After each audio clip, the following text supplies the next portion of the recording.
Buenas noches con todos y con todas. Bienvenidos a esta Open Class para la Facultad de Psicología de la PUCE. Es un gusto poder el día de hoy presentar un avance de lo que será la maestría en psico-oncología. El día de hoy nos acompaña Débora Vanessa Farberman, que es licenciada en psicología por la Universidad de Buenos Aires, especialista en neuropsicología clínica por la Universidad de Buenos Aires, magíster en psicología clínica cognitiva por la Universidad de Belgrano y doctoranda por la Universidad de Maimónides. Es miembro del Servicio de Salud Mental del Hospital Nacional de Pediatría en Argentina. También es miembro de la Comisión Directiva de la Sociedad Argentina de Hemato-Oncología Pediátrica y coordinadora del área psicosocial de la institución. Es autora del libro El psicólogo en el hospital pediátrico, una herramienta de intervención, y editora y autora del manual de psico-oncología pediátrica, además de otros premios que ha ganado. Débora, muchísimas gracias por acompañarnos el día de hoy. Estamos muy gustosos y con muchas ganas de poder escucharte, así que te doy la palabra, Débora. Bueno, muchas gracias, Jenny. Muy contenta de estar acá y con buena concurrencia, así que voy a compartir pantalla. Bueno, vamos a hablar de psico-oncología pediátrica y de sus objetivos y su propósito. Yo me formé como psicóloga acá en la Argentina, en Buenos Aires, y cuando yo me formé en la formación de grado de la carrera, no había prácticamente ningún contenido de psicología de la salud. Es así que cuando hice la residencia, que acá es como el sistema de prácticas después de la facultad, ya uno es profesional, ingresé a un hospital general, pediátrico, y me pasó que me convocaban como profesional para resolver problemas en los cuales yo no había pensado nunca. A nosotros en el hospital, bueno, clásicamente un corcho en la pared, nos pinchan el papelito con la interconsulta y entonces era niña que no quiere ingresar, tiene un control y no quiere ingresar y está aferrada de las barandas, sentada en la escalera llorando y nadie la puede convencer, nadie la puede mover de ahí. Niño que sufre muchísimo con los procedimientos y con los pinchazos y bueno, cuando lo tienen que pinchar, lo tienen que agarrar entre cuatro porque llora y patalea y se lastima a sí mismo. Madre muy angustiada porque su niño está internado en estado crítico en la unidad de cuidados intensivos. Y yo veía esos motivos de consulta, yo me había formado sobre todo como psicóloga estudiando psicopatología, y yo veía eso y decía, ¿qué puedo hacer yo con esto? ¿Por qué esto sería una consulta para convocar a un psicólogo? A ver, ¿no es esperable que la reacción, que la conducta, que las emociones de un niño que va a ser pinchado sean las de querer escapar de la situación? ¿No es esperable que una mamá esté angustiada porque su chiquito está en una situación crítica? Y por otro lado, la verdad es que los padres y los médicos y los enfermeros les decían a los chicos las cosas que el sentido común indicarían decir, ¿no? A la mamá, mire, todavía tenemos esperanzas, hay que tener fe, quizás pueda salir adelante de esto. Al chiquito, mira, es un pinchacito, duele un poquito, pero pasa rápido, o es por tu bien, a la nena que no quería entrar, mira, será molesto que te revisen, querrás hacer otra cosa, pero esto es por tu bien, porque es para curarte y cuando salgas vas a hacer algo lindo. Eso, ya los chicos les decían eso, a los chicos o a los padres. Entonces, ¿qué? ¿Qué hacía un psicólogo ahí? Bueno, fui aprendiendo de las personas que ya estaban en el servicio, en el hospital antes que yo, fui leyendo y bueno, y creo que en esto me acompañarán todos mis colegas de la maestría. Uno va aprendiendo y se va haciendo una especie de síntesis y de baúl de herramientas para trabajar en esto. que no es sentido común, que tiene una técnica, que tiene un fundamento, tiene más de una técnica y tiene más de un fundamento, y algo de eso es lo que yo hoy les voy a presentar. Entonces, primero voy a algunos datos sobre oncología, no sobre psico-oncología, sino sobre cáncer pediátrico, como para que estemos situados, porque el cáncer pediátrico no es igual que el cáncer de adultos, que quizás es con la enfermedad que más hemos tenido contacto todos, ¿no? Porque es mucho más prevalente en la edad adulta. En pediatría el cáncer es una enfermedad rara, 130 casos por millón de niños, pero es la primera causa de muerte por enfermedad entre los 0 y los 15 años, y es la segunda causa de muerte en los niños, en los niños y adolescentes entre los 0 y los 15 años, y está solo precedida por los accidentes. La sobrevida es muy variable, y varía en función del tipo de enfermedad. Hay enfermedades oncológicas pediátricas que tienen un 95% de chances curativas, como el linfoma de Hodgkin, o el retinoblastoma, y hay enfermedades que tienen un pronóstico más sombrío, como algunos tumores del sistema nervioso central, ¿no? Que pueden tener un pronóstico de un 50%. Pero también la sobrevida es muy variable según el sistema de salud, lo cual es algo netamente injusto, pero es así. Entonces hay países, y dentro de un mismo país hay instituciones, según la región, y especialmente en Latinoamérica, en donde la sobrevida es mayor según el centro tratante que tome a ese niño, o a niños con una misma enfermedad.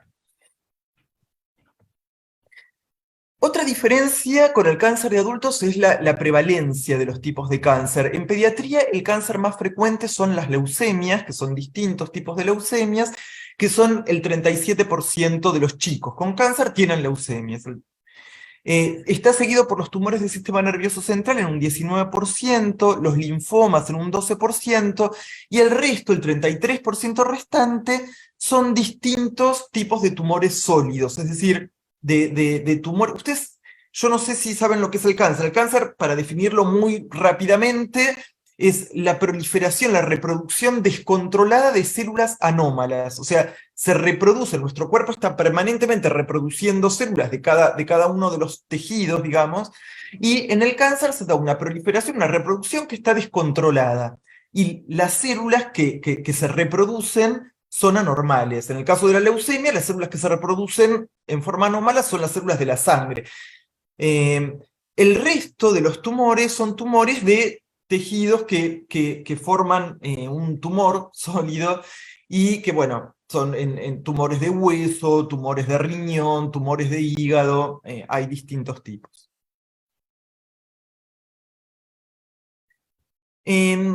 Algunas características del tratamiento. ¿Con qué se va a enfrentar a un niño y una familia cuando hay un cáncer pediátrico? Con un tratamiento que es prolongado. Siempre uno tiene que pensar entre 6 meses a 2 años si todo va bien, y según el diagnóstico.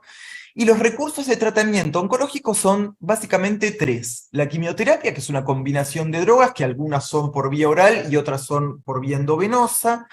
La terapia radiante o radioterapia, y la cirugía. A veces, según la enfermedad, es necesario usar los 3 recursos, a veces basta con 2, a veces basta con 1. En todos los casos, las internaciones son bastante recurrentes. En las leucemias, que yo les dije que era el tipo más común de cáncer pediátrico, los primeros 6 a 8 meses realmente los chicos están casi todo el tiempo internados. Se van a la casa pero vuelven enseguida, o tienen intercurrencias por los cuales se tienen que volver a internar. Pasan mucho, mucho tiempo internados. Tienen muchos procedimientos médicos. Ustedes imagínense chicos que le tienen miedo a irse a vacunar. Estos chicos realmente reciben colocación de vías, habilitaciones de catéter, extracciones de sangre, y los cambios físicos evidentes, que en general son bastante conocidos, en especial la alopecia, se les cae el pelito por la quimioterapia. A veces hay algunas medicaciones que traen algunos cambios estéticos, como la carita que se les pone redonda por los corticoides, y a veces son cambios físicos funcionales o estéticos definitivos, como en el caso de las amputaciones, que no es lo más frecuente, pero que muchas veces ocurre. Em, bueno, el cáncer pediátrico tiene probabilidad de recidiva, los chicos que pasan por un cáncer y se curan tienen igual posibilidades de que de que la enfermedad recaiga, que vuelva la enfermedad, o que desarrollen un segundo tumor diferente, otra forma de cáncer, o que, bueno, que queden secuelas producto de los tratamientos o de la enfermedad. Y siempre implica una amenaza a la vida, es decir, aún la enfermedad oncológica que tenga mejor pronóstico, igual amenaza la vida. Uno no lo sabe hasta después, hasta cuando pasa el tiempo, y tiene que pasar bastante tiempo para uno estar bastante tranquilo, digamos. Bien, hablamos un poquitito de cáncer, vamos a hablar ahora de lleno de psico-oncología. Existen consensos y recomendaciones que sobre temas psico-oncológicos o psicosociales que nosotros, todos los que somos psico-oncólogos, tenemos que tener muy en cuenta. Siempre estoy hablando de psico-oncología pediátrica. Yo acá puse dos fotos. Son las recomendaciones de la Sociedad Internacional de Oncología Pediátrica y están traducidas por la Fundación Flexer. La verdad es que si entran a la página web de la Fundación van a encontrar este librito y se lo pueden bajar en forma gratuita. Y el otro está en inglés y es una publicación que se hizo en la Pediatric Blood and Cancer. Pero los dos consensos, son dos consensos diferentes, hechos en momentos diferentes. El primero está hecho en los años 90, el segundo fue publicado en 2015, pero coinciden bastante en qué temas son importantes. Si uno va a hacer psico-oncología pediátrica, uno tiene que tener estos temas en la cabeza, tiene que poder tener alguna respuesta sobre estos temas, porque estos temas siempre van a estar incluidos para las familias como desafíos o como desafíos para los profesionales que tenemos que tomar en cuenta. La comunicación y la información, cómo hacer que el paciente y la familia armen una buena alianza terapéutica con el equipo médico, el cuidado de los hermanos sanos, el consentimiento informado y la toma de decisiones, quién toma las decisiones, de qué manera se toman las decisiones. La escolaridad, no hay que descuidar la escolaridad de los chicos aún cuando están en tratamiento, qué recursos existen para eso. La protección del equipo de salud, protección respecto al burnout. Nosotros, los psicólogos que trabajamos en oncología pediátrica, trabajamos con otros médicos y es parte de nuestra responsabilidad cuidar también al equipo médico en ese sentido. ¿Qué hacemos frente a las terapias alternativas y complementarias que los pacientes suelen utilizar y que no son lo mismo? ¿Qué se hace frente al abandono del tratamiento? ¿Puede una familia decidir que no quiere que su hijo continúe tratamiento? ¿No puede? ¿Qué se hace al respecto? ¿Es un acuerdo? ¿Es una obligación? ¿Quién decide? ¿Deciden solo los padres? ¿Deciden los niños? ¿Deciden los adolescentes? ¿A partir de cuándo? Cuidado del paciente terminal, que es todo un capítulo aparte, del paciente con enfermedad incurable, tiene otras necesidades de todo tipo, de comunicación y de cuidado emocional. ¿Cómo se cuida a los sobrevivientes o a los pacientes que se han curado de su enfermedad? La disponibilidad del staff psicosocial en los hospitales, las tareas de duelo y el seguimiento neuropsicológico de los pacientes que pueden llegar a tener secuelas neuropsicológicas, sobre todo si tienen alguna afectación del sistema nervioso central. ¿Vamos bien, Jenny? Bien. Sí, vamos súper bien. Ok. Otras características de la psico-oncología pediátrica y del trabajo que hacemos los psicólogos es el paciente cuando se trata de oncología pediátrica, el paciente son el niño, los padres y los hermanos. ¿Eso qué quiere decir? ¿Que los vamos a traer a todos al consultorio o al hospital? Imposible. Los padres van a estar terriblemente atareados por ocuparse del niño que está enfermo, pero los vamos a traer al consultorio verbalmente, les vamos a preguntar mucho a los padres, tenemos que pensar y tenemos que darle lugar a esos hermanos que suelen ser los grandes olvidados en los tratamientos de los chicos. Otra característica es que las diferentes etapas evolutivas señalan el tipo de intervención. Nosotros tenemos niños de 1 año y medio con los que tenemos que intervenir, un niño de 1 año y medio que no duerme, por ejemplo, que llora desconsoladamente, que los padres lo han dejado a cargo de los tíos en la internación porque tienen que ir a ocuparse de otros hermanos. Tenemos que tomar alguna decisión, no nos vamos a poner a jugar con ese niñito de 1 año y medio. Pero eso no quiere decir que no tengamos cosas por hacer. Ahora, un adolescente que no duerme, y nos vamos a fijar en otras cosas, vamos a pensar en en otros diagnósticos presuntivos distintos al que pensamos cuando se trata de un bebé.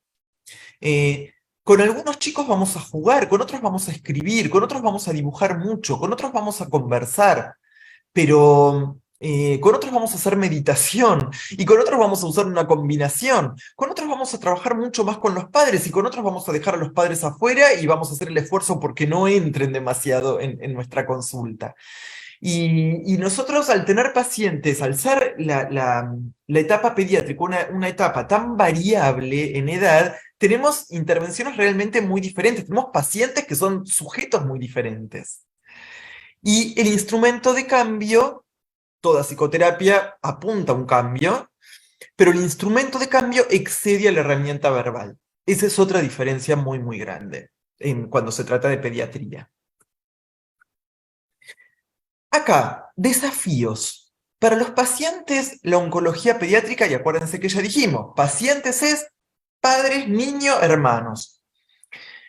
Para las familias, los desafíos son enormes. Yo voy a simplemente mencionarlos. La información médica la tienen que entender primero, la tienen que poder asimilar, es decir, la entienden y después tienen que poder asimilar eso, tienen que poder incorporarlo y pasar del primer renglón para entender el resto. Y el resto no es solo comprender la explicación médica, es comprender todos los cambios que van a sobrevenir para la vida cotidiana de esa familia y para los proyectos de futuro también. Y además la van a tener que compartir con los otros familiares, que les van a hacer preguntas y ellos van a tener que dar respuestas como si ellos fueran los médicos. Van a tener que adaptarse a un cambio de vida prolongado, ya dijimos que son tratamientos de 6 meses, 2 años, si todo va bien. El cuidado de los hermanos, que algo mencionamos. Muchos pacientes se tienen que trasladar. ¿Por qué? Porque no hay centros de tratamiento oncológico pediátrico en todos lados. ¿Por qué no? Y porque no hay muchos niños que tengan cáncer. Entonces, si pusiéramos un hospital en cada ciudad, esos médicos que trabajarían con esos pacientes no sabrían demasiado, porque no tendrían la expertise, porque tendrían por ahí 8 pacientes por año. Y se necesita un equipo con expertise. Entonces, muchas veces se tienen que trasladar, y se tienen que trasladar durante 6 meses a 2 años. Elaboración subjetiva de la enfermedad, creo que eso es lo que los psicólogos más estamos acostumbrados a hacer y a trabajar, ¿no? Darle un lugar, como dice otra docente de este posgrado, que es la doctora Beatriz Gómez, es reescribir un guión personal. Una vez que esto cae, después de la pregunta de ¿por qué a mí? Bueno, hay que dar una respuesta que es muy personal. Convivir con la incertidumbre. Todos los cambios laborales y económicos, y en el caso de los adolescentes, sostener el proceso de socialización y de autonomía del adolescente en medio de una situación en la que en general se tira al revés, hacia pegotearse más con el adolescente y pegotearlo más al adulto para poder controlarlo mejor. Y para los niños son desafíos enormes. La interrupción escolar, el aislamiento social, el malestar físico, las limitaciones funcionales y los cambios estéticos, la dependencia, la sobreprotección de la que pueden ser sujetos en la casa, la adhesión a rutinas y tratamientos que son dolorosos o molestos. La autoridad parental trastocada, porque para los chicos los padres son Dios. Nosotros acá en la Argentina decimos son Gardel. Los padres son la máxima autoridad natural para un chico, y en un hospital el que decide no es el padre. Entonces los chicos dicen, ¿por qué dejas que me pinchen? Quiero jugar con el celular o mirar la tele hasta las 11 de la noche. No, la cena en el hospital es a las 7:30 de la tarde. Y se apaga la televisión a las 9 porque el vecino de cama quiere dormir. Las reglas no las manejan los padres. Y el chico ve cómo las reglas las maneja otro y el padre pide permiso y no puede tomar decisiones. El sufrimiento vicario, que es ver sufrir a otros chicos, escuchar llorar al bebé de la cama de al lado, al niño de la habitación de al lado. A veces ver situaciones de emergencia que padecen los otros chicos. Este, y todo esto en el contexto de que los padres, que son la fuente natural de contención de los niños, están mucho más vulnerables y con menos posibilidades de contener. Entonces, uno frente a esto diría, bueno, es terrible esto. ¿Cómo hacen? Todos deben quedar traumatizados. Fíjense que no. Y este es un cuadro de Grothendieck, que es una autora muy, muy importante de psiconcología, donde ella describe esta situación. Fíjense la flecha verde. La flecha verde es la de la mayor parte de los pacientes y realmente es lo que uno ve. Uno ve que a lo largo del tiempo los pacientes vienen con un nivel de estrés. La flecha marca el nivel de distrés. Bueno, vienen con un nivel de estrés que anda por ahí en la vida normal y se produce el evento, que es esta estrella roja, el evento disruptivo, en este caso el diagnóstico, que también puede ser no el diagnóstico, sino una internación en terapia intensiva, la necesidad de hacer una colostomía, es decir, cualquier evento que sea disruptivo para la vida de este chico o de su familia. Se produce el evento, el nivel de distrés sube muchísimo, queda ahí arriba un tiempito y después baja y vuelve a lo normal. Y esto es lo que le pasa a la mayoría de la gente. Yo les diría que en el diagnóstico uno ve que esta flechita sube en el evento del diagnóstico, se queda ahí arriba unas 3 semanas y después es cuando baja. Pero la verdad es que cuando uno ve en el diagnóstico uno espera. Uno espera 3 semanas, un mes, a que se vayan reacomodando, porque después pasa esto, baja. ¿Por qué baja? Porque tienen sus recursos. Hay un grupo, que es el de la flecha roja, que es minoritario, pero que también lo hay, en donde frente al evento disruptivo el distrés sube y se queda ahí arriba. Estos son los que después van a desarrollar probablemente o un trastorno de estrés postraumático o algún tipo de trastorno de psicopatología. Ahora vamos a ver que no son la mayoría, claramente no. Ay, qué lástima, está en la otra. Y está acá. Bueno, no importa, la vamos a ver después. Entonces, importante, ¿qué vamos a hacer los psicooncólogos? Fíjense, acá está el impacto diagnóstico con todos los motivos, algunos de los motivos por los cuales es un impacto, el dolor, la amenaza a la vida, los problemas prácticos, etcétera, etcétera. Impacto del diagnóstico. Y acá está en azul uno de los posibles resultados, trauma o psicopatología, que ya vimos que es minoritario. O vemos acá en celestito otro resultado, que es el de la resiliencia. Vamos a hacer de cuenta que están bajo un mismo globo que se llama resiliencia. Entre este impacto diagnóstico y estos dos resultados están estas dos flechas, que son los factores protectores. Y en el resultado positivo, que es el de la resiliencia, tenemos otro componente más, que son los mecanismos de afrontamiento. Acá en los factores protectores y acá en los mecanismos de afrontamiento es donde los psicooncólogos vamos a trabajar para tratar de ayudar a que se produzca esto, la resiliencia o el crecimiento personal. Vamos a ponerlo todo bajo un mismo globo. Y cuando hay factores protectores insuficientes, vamos a tratar de mejorar esos factores para que quede acá arriba.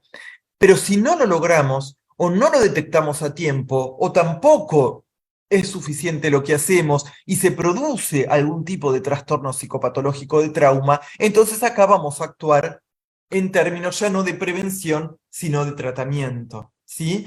Pero acá, entre el impacto y el resultado, tenemos mucho para hacer. Y en caso de un resultado desfavorable, también tenemos mucho para hacer. Y ahí es donde actuamos los psicooncólogos. Y ahí eso es lo que yo descubrí después de ese momento inicial donde yo decía, ¿qué hago? ¿Contesto con el sentido común y soy una más que les dice lo que todo el mundo diría? No. Hay mucho por hacer. Fíjense este otro cuadro. Hay una autora muy conocida, americana, que se llama Ann Kazak, K-A-Z-A-K, Ann Kazak, que ha desarrollado un instrumento para evaluar riesgo psicosocial. Pero ella lo que ha visto con ese instrumento es que la mayoría, que sería el piso de esta pirámide, la mayoría de las familias, la pirámide está compuesta por pacientes, ¿sí? Por pacientes oncológicos pediátricos. La mayor parte de los pacientes están en la base de la pirámide en verde, que tienen un distrés frente al impacto, pero que son resilientes, les alcanza con los recursos que tienen. Y ahí vamos a aplicar prevención. Hay un grupo más chico, en amarillo, que son familias que tienen un distrés agudo, pero que es transitorio, o que tienen algunos factores de riesgo puntuales sobre los cuales podemos operar puntualmente y que después vamos a monitorear algunos de esos factores de riesgo, si es necesario o no, y que van a pasar al grupo verde. Van a pasar al grupo que no va a necesitar una ayuda especial psicosocial. Y después hay un pequeño grupo, que es la punta de la pirámide, que sí tienen un distrés severo, que es persistente, y que ahí sí vamos a probablemente a tener que hacer tratamiento o tener que hacer intervenciones mucho más seguidas, los psicooncólogos. Fíjense, quiero verla ahora, ya vamos terminando. Fíjense, esto lo escribió una chiquita de 12 años en ese momento.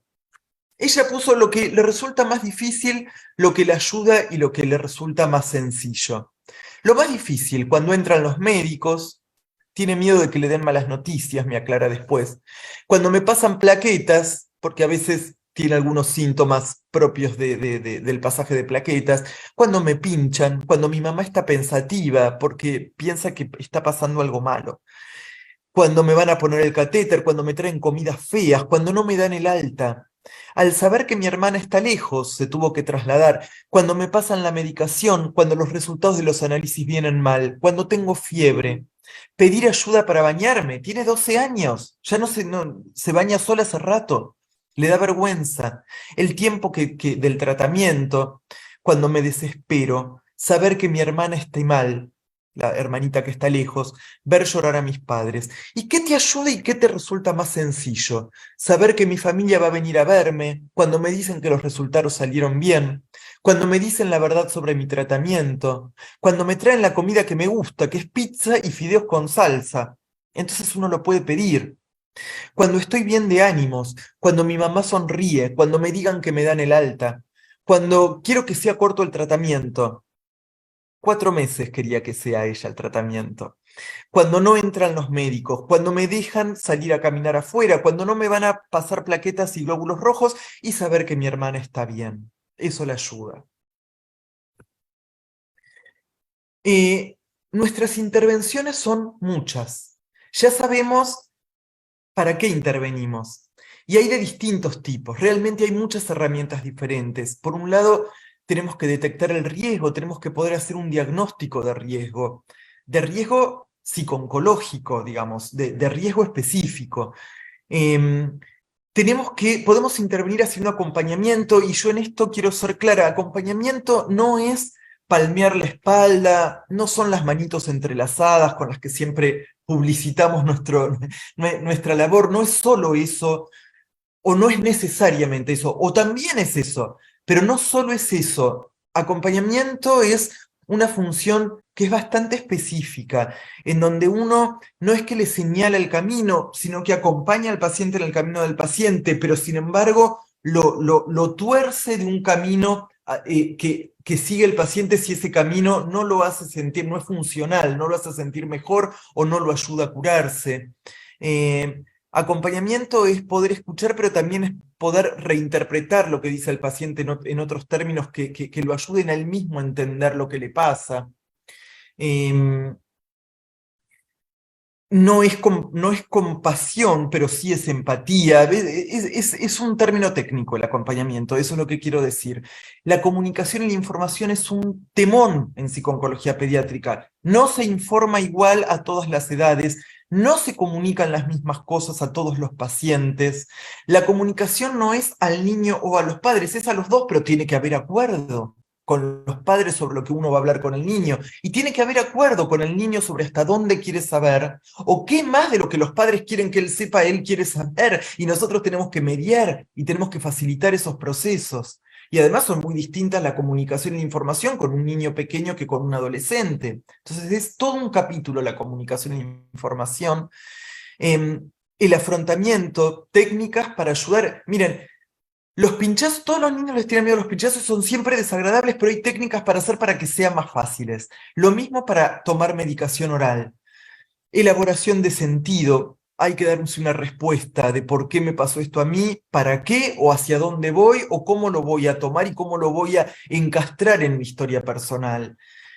favorecer resiliencia y en el caso de que haya psicopatología o algún tipo de trastorno, hacer psicoterapia, que también hay distintas formas de psicoterapia, individual, grupal y con distintos objetivos que se ven en este curso. Y siempre todas las intervenciones considerando si estamos en una etapa de diagnóstico, de impacto del diagnóstico, si estamos en una etapa de tratamiento o finalizando el tratamiento, o frente a una recaída, o frente a una etapa de incurabilidad. Y también considerando las características particulares de cada chico y de su familia. La edad, el temperamento, el desarrollo, el nivel de desarrollo, la red social con la que cuentan, bueno, las experiencias previas con la enfermedad y un montón de otros factores. O sea que, como verán, es complejo, pero hay muchas cosas por hacerse. Y por último, este dibujito es una preparación prequirúrgica de una niña con un tumor abdominal. Se dibujó ella misma y me explicó cómo iba a ser la cirugía. Y este dibujo es el dibujo de una niña en tratamiento oncológico que se dibujó 2 años antes de enfermar, que se dibujó durante, pero que no se pudo dibujar dentro de 2 años. Bien, creo que se termina acá la exposición exactamente y dejo de compartir para que podamos intercambiar. Muchas gracias, Débora. Estuvo súper interesante. Nos da muchas pistas de cómo abordar la pediatría, la psiconcología desde el ámbito pediátrico. Es la Y ahora idea. nos gustaría que puedan preguntar si quedan dudas, si quedan algunas interrogantes. Lo pueden hacer por el chat para que Débora o yo las podamos leer y Débora pueda responderles.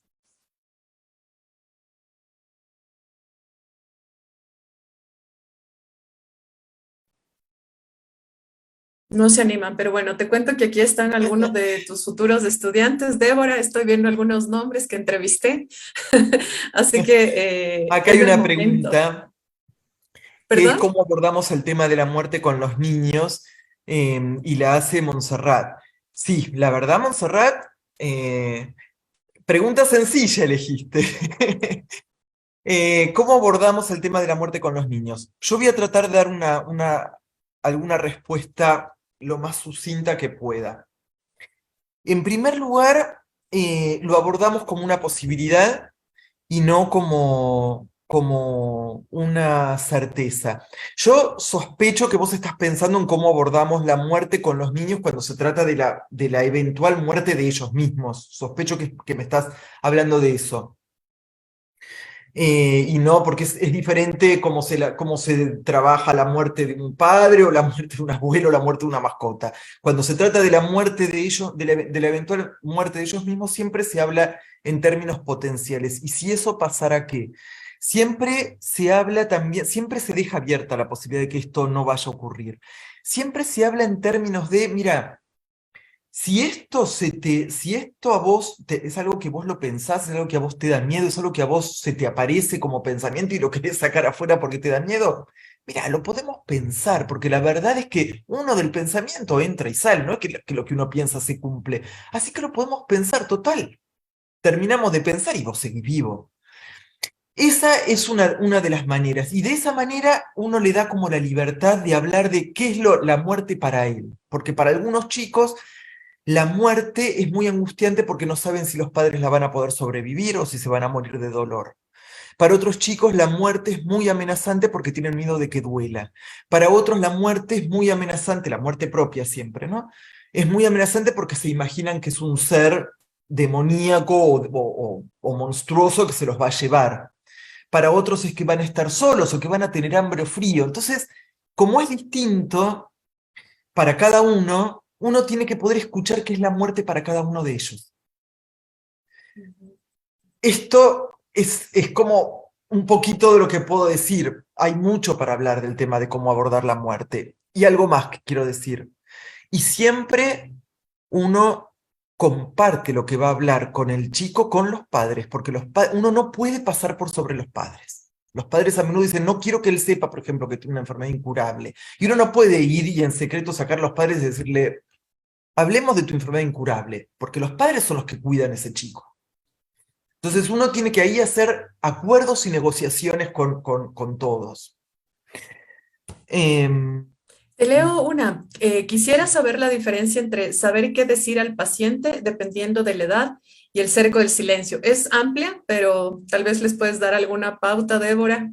sí, ¿me la podés repetir, Jenny? Claro, quisiera saber la diferencia entre saber qué decir al paciente dependiendo de la edad y en el cerco del silencio. Tal vez es una pregunta amplia, pero tal vez ubicar como en cada etapa del desarrollo cómo sería el abordaje. Ya nos decías algo, ¿no? Hay pacientes con los que se dibuja, hay pacientes con los que se habla, hay pacientes con los que se juega, pero tal vez como recordar algo, Débora. Sí, yo diría esto. El cerco de silencio en general es una expresión que se utiliza para hablar de pacientes incurables y el cerco de silencio se suele pensar como algo que se establece en torno al diagnóstico de incurabilidad, no al diagnóstico de la enfermedad. Así que yo sospecho que el alumno me está preguntando sobre esa situación. Em, sí, en función de la edad, primero, digamos, más allá de la edad, no en función de la edad, sino al revés, más allá de la edad, uno va a tocar este tema sobre todo cuando al paciente le preocupa. Uno al paciente siempre le empieza diciéndole una porción de verdad, que no es toda la verdad, pero que tampoco es una mentira de la verdad. Por ejemplo, ¿cómo estás? Estoy con síntomas. Estoy con los mismos dolores que tenía al principio del diagnóstico. ¿Qué te dijeron los médicos? No me dicen nada. ¿Qué pensás vos? Y no sé. Pienso que por ahí me volvió la enfermedad. Bueno, a ese chico uno le puede decir, se hizo la punción o se va a hacer la punción, el estudio diagnóstico y volvió la enfermedad. Mira, hay células de la enfermedad y efectivamente esas células de la enfermedad están produciéndote estos síntomas. Que no es lo mismo que decir te vas a morir. A partir de ahí el chico puede preguntar, bueno, entonces, ¿qué vamos a hacer? ¿Me vas a dar más quimioterapia? No, en este momento no te vamos a dar más quimioterapia porque pensamos que la quimioterapia te está haciendo más daño que beneficio. Así que en este momento no te la vamos a dar. El chico ahí puede decir, pero ¿y entonces qué pasa? Si la enfermedad, yo ya sé que la enfermedad sin quimioterapia avanza, entonces ¿qué pasa? Bueno, la medicina sabe hasta dónde sabe. Según la medicina, es muy difícil que una persona pueda curarse sin tratamiento, si no imposible. Eso es lo que sabe la medicina. No somos Dios y no sabemos todo. Es decir, uno va avanzando junto con el paciente, pero es el paciente el que tiene que hacer preguntas sobre este tema. Porque incluso a veces hay pacientes que pueden decir, me voy a morir, y la verdad, uno no es quien para decirle sí. Uno sí es quien para decirle, mirá, yo sé que no se puede vivir con esta enfermedad, y sé que tenés la enfermedad, pero yo no soy Dios. Y esto más allá de las creencias religiosas, digamos. Es decir, yo no soy Dios, me refiero a, yo no soy alguien que sabe el futuro. ¿Se entiende? Entonces uno va construyendo la información en función de lo que el paciente va planteando, pero uno le arrima información para que el paciente pueda ir planteando. Pues si uno no le arrima nada de información, ¿qué va a plantear? Ujú. Vamos a la siguiente. Camila Proaño nos pregunta, ¿hasta qué punto nosotros como profesionales podemos cuidarnos? Porque es un ámbito sumamente triste. ¿Por qué? Porque es un ámbito sumamente triste. Mira, Camila, la pregunta es excelente y es una pregunta que nunca tenemos que abandonar cuando trabajamos con esto. Nosotros tenemos que cuidarnos y hay muchas maneras de cuidarse. Algunas son personales y otras son institucionales. Y nosotros como psicólogos podemos hacer mucho para que la institución tenga recursos sistematizados y de hecho este tema se toca en la asignatura de las intervenciones psico-oncológicas pediátricas, infanto-juveniles. Hay recursos institucionales para hacer, para cuidar al staff, que no solamente somos los psicólogos, sino que también son, y sobre todo diría, los clínicos, los pediatras y los clínicos, los oncólogos y los enfermeros que están muy en contacto con los pacientes. Em, Recursos institucionales me refiero fundamentalmente a grupos de reflexión, pero no solamente. Recursos personales también. Ahora, yo te quiero decir algo a Camila y a todos. es triste, tiene momentos tristes. Yo, más que decir es muy triste el trabajo, diría, tiene momentos tristes o momentos de mucha exigencia emocional. Pero yo te aseguro que tiene muchísimos momentos de una profundidad y un alivio y un agradecimiento, que uno se siente agradecido. Tantos. Y yo te voy a decir solo un botón de muestra para que me creas. Un paciente que tuvimos cuando tenía 17 años y que hoy tiene 34, y que tiene una productora de cine y TV, ya es un adulto, me está ayudando hoy a hacer un video con otros pacientes que se curaron, pero que son muy jovencitos, que tienen entre 18 y 21 años, en donde estos chicos adolescentes cuentan a otros chicos cómo fue el tratamiento y cómo hacen ellos, cómo hicieron ellos para cuidarse y para atravesar el tratamiento. Así que cuando hacemos ese video, yo estoy entrevistando a mis ex pacientes, que ya son todos adultos, que todos están estudiando, trabajando con el pelo largo por acá, con sus novios, con sus novias, maquillados hermosos, y el que está filmando y dirigiendo y editando el video es mi ex paciente que ya tiene 35 años y es un adulto que ya tiene su propia productora. ¿Vos te imaginás el agradecimiento y la felicidad que da un momento así? Bueno, eso lo da también la psico-oncología pediátrica. Ujú. Ivonne Salazar pregunta, si bien el acompañamiento implica tener empatía, ¿cómo medirla? ¿O cómo saber qué hacer para no llegar a sentir compasión?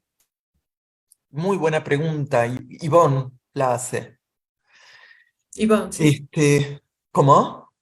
Sí, la hace Ivonne. Ivonne. Es cómo regular la empatía para que no nos haga daño. Y la segunda era, A ver, el acompañamiento, Ivonne dice, si bien el acompañamiento implica tener empatía, ¿cómo medirla?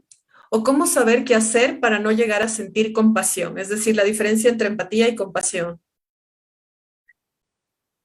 hay un video precioso que está en YouTube, que hay un animalito que está en el fondo de un pozo y está llorando. Y pasa otro animalito y lo ve y le dice, ¿querés un sándwich? ¿Te canto una canción? ¿Querés que haga tal cosa? ¿Querés que haga tal otra?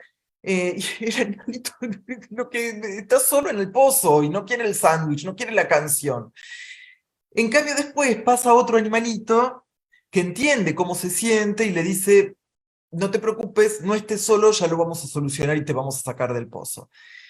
El primer animalito se está tranquilizando a sí mismo, eso es compasión. Sufro por la situación que pasa el otro, pero no hago nada que ayude al otro. Hago algo para yo tranquilizarme que estoy haciendo algo. Eso es compasión o simpatía compasiva. La empatía es el que dice, a ver qué necesita él, le voy a dar lo que necesita él. ¿Sí? Esa sería la diferencia entre lo que vos preguntás. Regular la empatía es muy complejo y por eso está muy bien la pregunta. Es un trabajo que lo tenemos que hacer todo el tiempo, porque si la empatía bien entendida implica un distanciamiento, implica ponerse en los zapatos, pero al mismo tiempo poder tomar distancia. Hay muchos autores que hablan de la empatía. Hay una autora argentina extraordinaria que se llama María del Carmen Vidal y Benito y que tiene un libro extraordinario que se llama La empatía, justamente, que es de Editorial Polemos, no sé si se venderá afuera. Para nosotros acá es como una Biblia, que hace todo el recorrido histórico de todos los autores, desde la filosofía, desde la psiquiatría, desde la medicina, que hablan de la empatía. Pero sí, es muy necesario. Yo sé que no te estoy contestando, pero es muy difícil contestar cómo regular la empatía. Solo puedo decir que sí, que hay que regularla y que hay que saber que uno tiene que ponerse en los zapatos y al mismo tiempo poder distanciarse para poder ayudar, porque de otra manera uno no puede ayudar. Y hay muchos signos de que uno está teniendo cierta cosa que se llama fue denominada también fatiga por compasión, que nos hace de alerta de, acá hay algo que vos te estás equivocando, estás regulando mal. ¿eh? Pero es un capítulo largo. Ujú. Lenny Bien tenerlo en Tandazo cuenta. pregunta, ¿cómo trabajar el impacto emocional de la familia? Eso es de lo de lo menos difícil, y no es que sea fácil, pero les diría que es como una de las cosas, uno de los componentes ABC de nuestro trabajo. Es de lo que siempre hacemos. Miren, yo les diría lo siguiente, hay algo que es tan que pasa siempre que nosotros hemos escrito en el Hospital Garrahan, que es donde yo trabajo, hemos hecho un folleto para entregarles a los padres en los momentos del diagnóstico, que también lo van a tener como bibliografía ese folleto en la maestría, donde una de las cosas que les decimos es, miren, todo esto que les está pasando ahora, que están bajo el impacto diagnóstico, van a ver que dentro de 3 semanas o un mes va a ser diferente, porque hay algo que es eso que yo les decía, del gráfico, donde el estrés subía, pero después te quedaba un tiempito arriba, 3 semanas, un mes, y volvía a bajar a niveles normales, es porque se empiezan a familiarizar. Ustedes imagínense, al principio están los padres, cada vez que le van a hacer un análisis, están comiéndose las uñas por cómo van a salir los análisis. Después ya saben que si el chico está sin síntomas, que yo creo que lo más probable es que los análisis salgan bien. Están nerviosos. El chico cada vez que entra alguien a la habitación se pone hiperalerta porque no sabe si lo van a pinchar, si lo van a llevar a hacerse un estudio. Después ya cada uno que entra sabe, ah, no, ese me pincha, ese me habla, ese me juega, ese me trae la comida. Los tienen identificados a todos. Entonces, hay una parte del acompañamiento familiar que realmente es ayudarlos a que se familiaricen y aprendan ellos el lenguaje del tratamiento y de la lógica hospitalaria. Y la verdad es que cuando la aprenden se sienten mucho más confiados. La otra parte del acompañamiento familiar es ayudarlos a organizarse con el cuidado. Ellos se tienen que multiplicar. En realidad, como o se multiplican apelando a otros familiares que los ayuden, o se dividen en el cuidado que les tienen que dar a más de una persona, y ahí uno los puede ayudar a organizarse. Pero la verdad es que cuando uno les dice sobre determinadas cosas que para ellos son nuevas y para nosotros no, porque ya las vimos un montón de veces, cuando uno les dice, miren, esto ahora es más difícil que después, o miren, internación en terapia intensiva, sí, la situación está muy difícil con fulano, pero hay que pasar esto. O sea, ahora toda la concentración tiene que estar puesta en atravesar esta intercurrencia y pasar. Si pasa, todo lo demás que estás pensando, y cómo voy a hacer, y si pasa esto, y si pasa aquello, todo eso va a tener totalmente otro significado que ahora, y van a ser problemas con otro peso que los que tienen ahora. Así que ahora de eso no te ocupás. Ahora lo único que tenemos que hacer es que vos soportes la incertidumbre de estos días, porque van a ser días hasta que se defina qué pasa con tu hijo en la terapia. ¿Se entiende? Ujú. Débora, tenemos una pregunta complicada. Fausto pregunta, quisiera saber qué tipo de mecanismos psicoterapéuticos se podrían utilizar en un niño con autismo que ha sido diagnosticado con cáncer. Bueno, sí. A ver, según para qué, y según qué edad tenga el niño, y según si el niño con autismo es verbal o no verbal. En principio, siempre que uno piensa en autismo y siempre pensando en un chico verbal, uno tiene que ser muy, muy concreto en lo que dice, porque justamente un chico con autismo, si es verbal, de todas maneras, por más que sea verbal, va a tener dificultades con el pensamiento abstracto. Entonces uno tiene que ser muy concreto y muy sencillo. Nunca usar metáforas, sacar sangre, qué sé yo. Uy, este chico no tiene venas porque se le rompió. Uy, se le rompió la vena. Bueno, uno tiene que evitar todo ese tipo de frases, ¿sí? Cuando digo concreto, tiene que dar como poquita información y la básica que va a estar, y a eso me refiero con concreto, muy, muy ligada a su vivencia corporal o de percepción directa. Esto si es un chico verbal. Si no es un chico verbal, a veces algunas imágenes ayudan. Vieron que yo antes les mencioné un libro que editó la Fundación Flexer con el consenso psicosocial de la CIOP. Otro libro que pueden bajar de la misma página web de la Fundación Flexer es un libro que tiene dibujos para pintar, que ahora no me acuerdo cómo se llama, Mis días de hospital se llama. Y tiene dibujos con chicos en tratamiento oncológico. Entonces hay dibujos de chicos que se les está habilitando un catéter, porque eh, es muy difícil a un chico con autismo, verbal, uno no le puede decir que el catéter es un aparatito, porque yo no sé a qué le llama el aparatito, y si el aparatito le llama un tractor o a algo a una maquinaria con elementos que él los puede tener asociados al dolor, yo no sé qué piensa él cuando piensa en aparatito.